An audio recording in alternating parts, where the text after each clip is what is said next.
Isa si Senator Sonny Angara sa mga lumulutang na pangalan para maging susunod na Department of Education Secretary. Kung iaalok raw sa kanyang posisyon, baka imposibleng makatanggi siya. Yan ang pampagising na balita ni Mean Los Baños.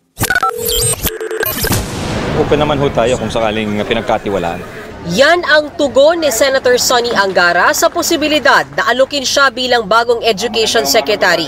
Kasunod yan ang pagbitiw sa pwesto ni Vice President Sara Duterte bilang kalihim ng nasabing ahensya.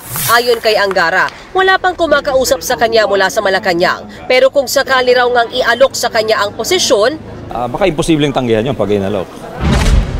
Ilan sa mga sumusuporta kay Angara para maging pinuno ng Department of Education ay sina Senators Mig Zubiri at Win Gatchalian. Dahil hindi lamang sa trabaho niya sa Senado and of course yung lineage niya of the old man Angara and of course the son now who are pro-education legislators. Kailangan mo ng taong may karanasan.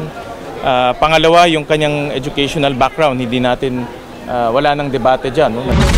Nang tanungin naman si Angara kung handa siyang bitawan ang pagkasenador para maging kalihim ng DepEd, sagot niya, We'll cross that bridge when we get there.